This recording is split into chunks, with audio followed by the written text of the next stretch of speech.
What's up, you guys? Welcome back to another Instagram Live. And we're now doing these regular segments where I'm basically doing a Jimmy rant. So these Jimmy Rants videos, I am now working on compiling, by the way, and they are now being uploaded to YouTube, all of my Instagram Lives. So stay tuned. I'll tell you how you can access those real soon. But was talking with my web guy today, and he figured out a way for me to grab these videos that I'm doing here on Instagram Live and to post them on YouTube. And so we're going to have a new feature on YouTube called Jimmy Rants. And we're going to label them with numbers so you know which episode we're on. So I'm doing a rant, at least one, probably two rants a day so far, since I've been starting this. So let me type in today's rant, because I think this is one that a lot of people ask me about and have been asking me about for a little while. And I think it's worthy of a Jimmy Moore rant, so let's get it in there. It's a long one, but I think it's going to be a really great one. Thanks for being here, everybody.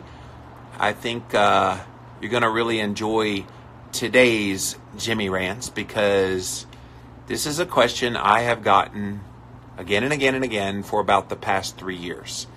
And if I get it over and over and over again, it means you want to know about it.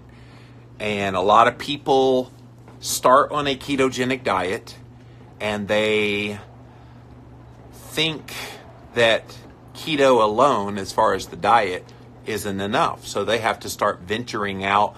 All right, what can I do to my ketogenic diet to make it better? And so one of the products that has come along in the past few years is the advent of all of these exogenous sources of ketones.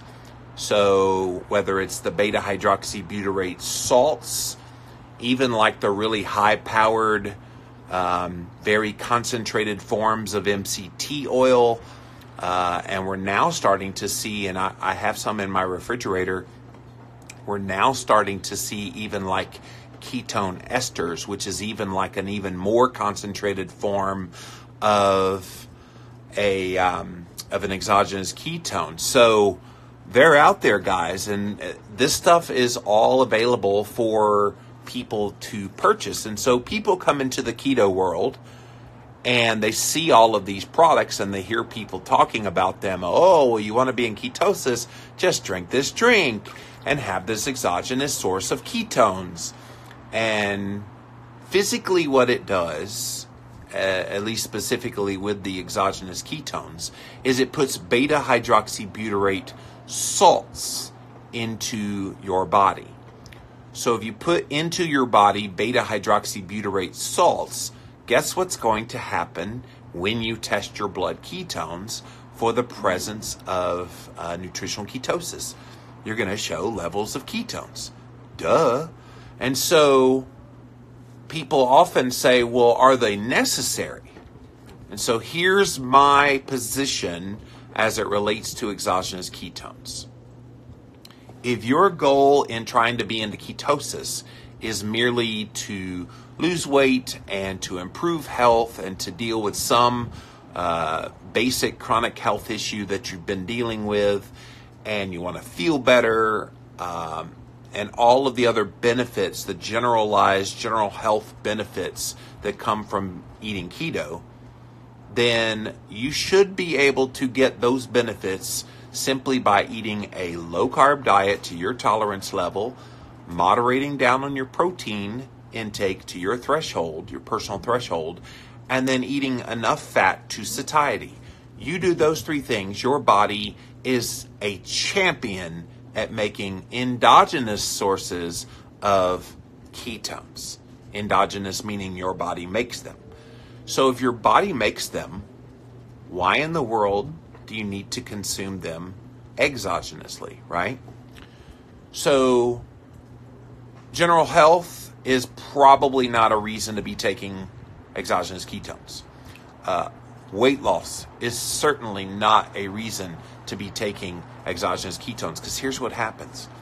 people take these exogenous ketones and, oh, well, I have higher levels of ketosis. And so therefore, I'm allowed a few extra carbs. And so you never get into the habit of reducing your carbohydrate intake. And you never see the full effects of what your body can do if you did do those things that got you into a state of nutritional ketosis where the ketones are being made endogenously. So who are these exogenous ketones right for? I do think they do play a role for some people. So let me give a few scenarios. So let's say you're someone who's fighting some disease. Let's say you have Alzheimer's disease, and that's an extreme case. But even just someone that would need a very high level of ketones in their body for therapeutic purposes. And they're having trouble getting it above a lower level of ketosis, simply doing it with nutrition. I think those people would probably benefit from doing MCT oil supplementation, exogenous ketones, the beta-hydroxybutyrate salts, and even the ketone esters to give them some of the boost that they would need for the therapeutic effects that they're doing their ketosis for to fight disease. Okay? I also think exogenous ketones would be very helpful, perhaps in those first couple of weeks when people are shifting over from being a sugar burner to a fat burner. Perhaps for those people, it would bridge the gap between the time that the body is shifting from burning fat for fuel to burning sugar for fuel to burning fat for fuel. And so usually it's about a 2-week period where most people have a lot of symptoms of the so-called keto flu. So could exogenous ketones help stave off some of those effects? I think it could. And so I think that's a very good use for it. If you're fasting, usually the first couple of days of doing a longer fast than a couple of days, the first couple of days are pretty hard. And so I would say using exogenous ketones in that instance would probably be a good idea. Let's say you're an athlete and you're about to go on a race. And I think if you want to boost your body's ability to tap into the fat stores and to give your body a boost of ketones right before a race, I think that is a great idea about using exogenous ketones strategically. So those are about 4 examples I've given here where I think they can do a really good job of helping people in specific instances. What I don't like is some of the marketing of these exogenous ketones. So thankfully, some of those companies are going by the wayside that said, oh, drink our product and then eat all the carbs you want, you'll still be in ketosis. That was silly. And actually, that's dangerous because you not only are boosting people's ketone levels, but then you're boosting their blood sugar levels, and high blood sugar along with high blood ketones is not a recipe for health. It's a recipe for disaster. So don't do that, by the way. Don't listen to those people. I do think there are some pretty good companies that are making great exogenous ketone products. I know the Perfect Keto company is out there doing not just exogenous ketones, but electrolyte supplementation, collagen supplements. They're doing all greens drinks, all these different things. They even have a nootropic I saw now. So, and then the Kiss My Keto company has also got some great exogenous ketone products. So I don't think the anti-exogenous ketone voices that are out there are giving EKs a fair shake, because I do think they have their place, but in the appropriate place is where they're supposed to be. Not willy-nilly for everybody, but strategically, especially for those 4 groups that I mentioned earlier, they could be very helpful. And let's face it, sometimes people start on a ketogenic diet and they're doing everything as best as they can, keeping their carbs low, moderating on the protein, eating more fat, but they're still not seeing therapeutic levels of ketones. I like for those people to take exogenous ketones simply for the reasons that they can feel what it feels like to have those ketones in the body, because you do physically have the manifestation of what they're doing in the body when you take them exogenously. But here's the dirty little secret: none of the exogenous ketones companies want to tell you about, they don't last. So I've taken exogenous ketones, beta hydroxybutyrate salts, and they'll typically go in the bloodstream, and I'll see a rise in my blood ketone level within about an hour. And then by about 2 hours after that, they're completely gone in terms of whatever the effect was from the exogenous ketones. So you would literally have to mainline this stuff every 3 or so hours to keep it sustained over a period of time. And some people do that that are doing it therapeutically for disease management.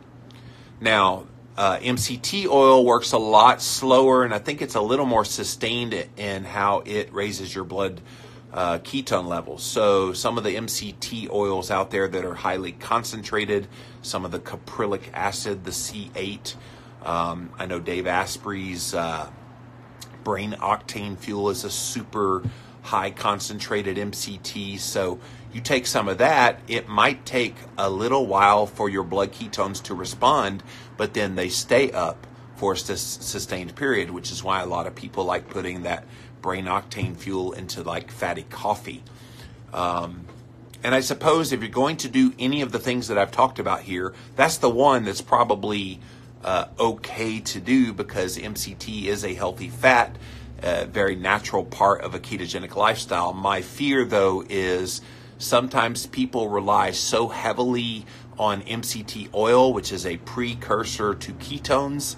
MCTs get very quickly converted into ketone bodies. And so as a direct result, those medium chain triglycerides people mistake as, oh, well, I'm well into ketosis, when all they've done is kind of artificially raise their ketones, really not allowing their body endogenously to create them.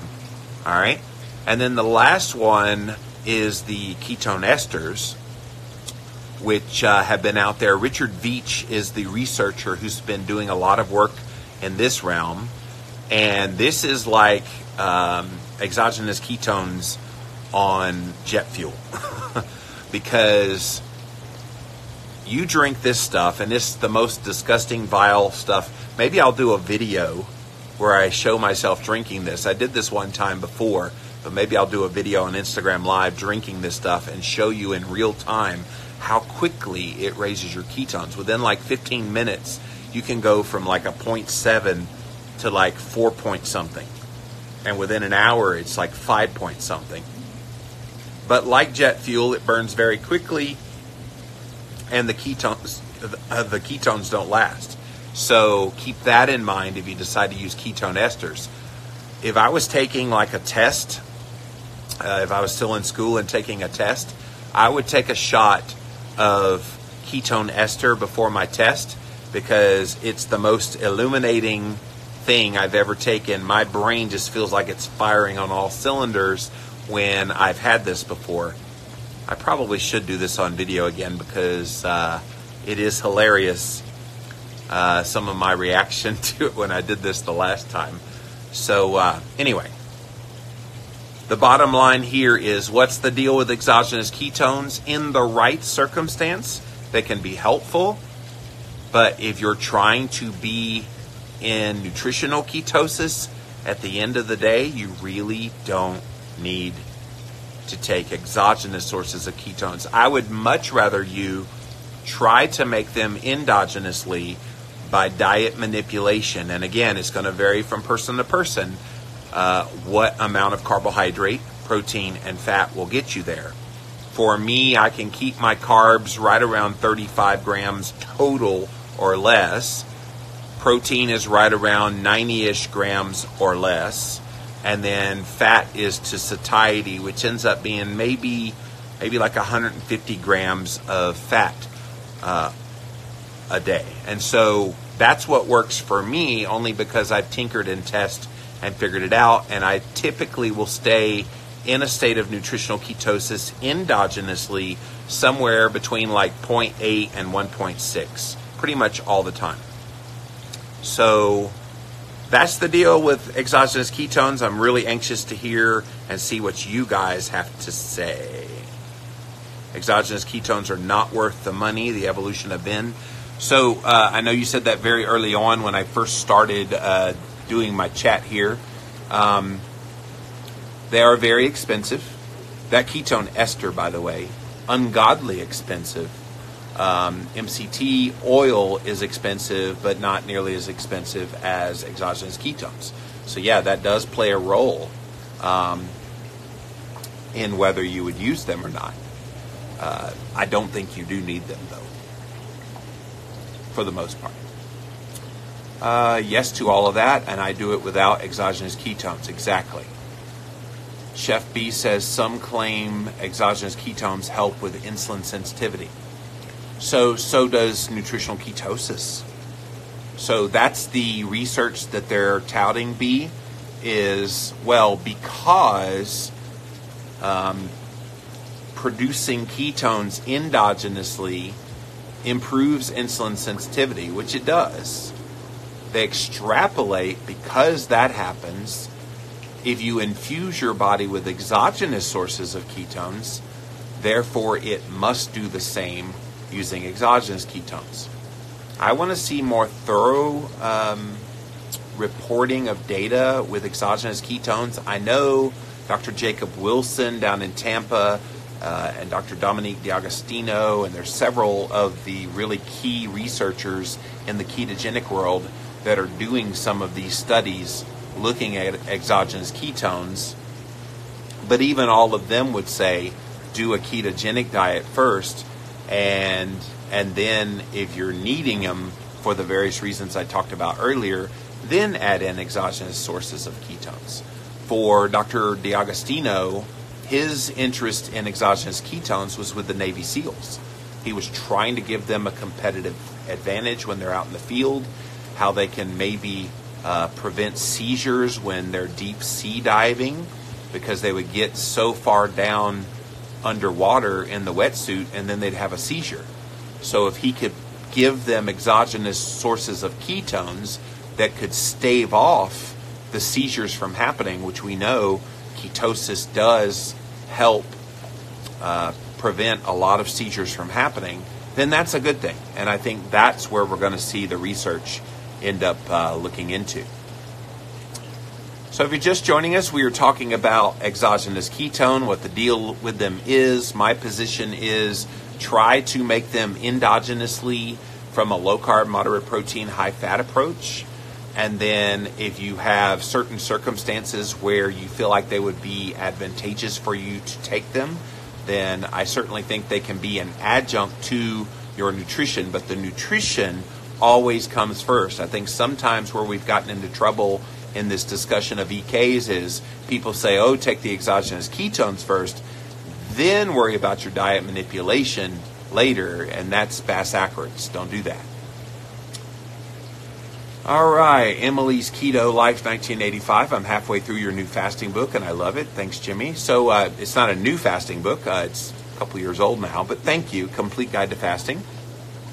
And exogenous ketones can be helpful in those first couple of days, which if you've read my book with Dr. Jason Fung, then you know I had trouble those first 2 days were kind of hell. Actually, the first day was fine because I was used to kind of intermittent fasting.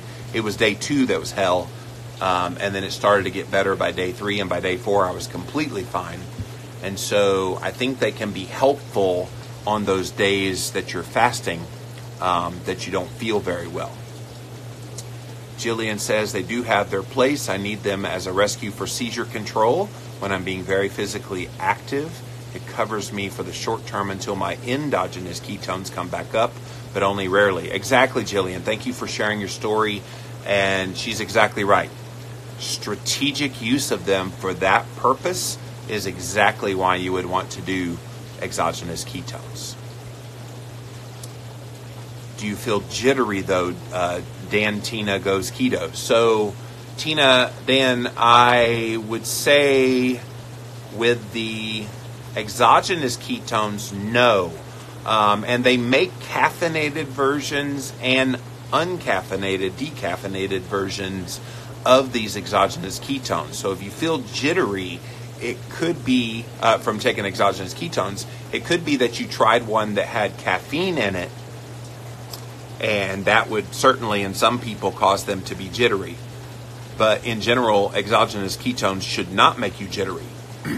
I will tell you this: if you take too much MCT oil, you might get a flushing effect. Or if you take the ketone ester that I was talking about, that might actually give you. Trust me, when I took the ketone ester, I was so hyped. Now you guys really want me to do this on camera because I had not been that kind of hyper aware in a very long time. So I suppose that was a little bit jittery as well. But no, not with general exogenous ketones. You should not feel jittery. All right, well, that is what I wanted to share about the deal with exogenous ketones. Sometimes people are poo-pooing on them and saying, oh, it's silly, it's just a marketing gimmick, you're just wasting your money buying this that's probably not needed. And yet some people would stand to benefit if they added in some exogenous ketones.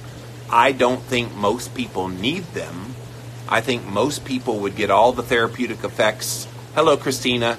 The therapeutic effects of nutritional ketosis from making them endogenously with a low-carb, moderate protein, high-fat diet of mostly real whole foods. If you want to add in, if you want to do it kind of in order, and you haven't done anything so far to try to boost your ketones, number one, do a ketogenic diet, low-carb, moderate protein, high-fat. Number two, add in MCT oil, okay, or MCT powder. They both work the same. Then, if that's not giving you the boost that you want, I would add in an exogenous ketone like the ones, and I'm going to answer your question here, Christina, like the ones from Perfect Keto or the ones from Kiss My Keto. Those are two really good companies that are making exogenous ketones. You can just, I think it's perfectketo.com and kissmyketo.com. Go check them out and you can see the quality of the exogenous ketones. So those would be beta hydroxybutyrate salts from those companies. And then if that's not giving you enough of a boost, then I would try the ketone esters. But keep in mind that as you go up the scale there, the cheapest one is eating low carb, high fat. The most expensive one is the ketone ester. And so fall somewhere in between that. If MCT oil or MCT oil powder or some of those MCT oil capsules that people buy, the gel caps, those are all very effective for a lot of people at boosting their ketones just enough to give them the therapeutic effects. But otherwise, yes, try the Perfect Keto company, the Kiss My Keto company. They make very good exogenous ketone products. All right, guys, that's it for this Jimmy Rants. And if you missed the beginning, I am now starting to put these videos that I'm doing here on Instagram Live on YouTube. I'm starting a brand new channel there called Jimmy Rants. And so I'll be having a link to that for you guys really soon. My web guy's busy at work behind the scenes working on that, and we will basically redirect all the videos to go to this YouTube channel so that we can expose more people to this information. So when I come on Instagram Live, it's going to be somewhat of a rant. So today was a rant on exogenous ketones. I'm definitely all ears. If you have suggestions about what you'd like for me to rant about, if you have questions that you think need to be answered in rant form from Jimmy Moore, I'm more than happy to do that. Thanks for joining me, guys. We'll see you again later on. Bye.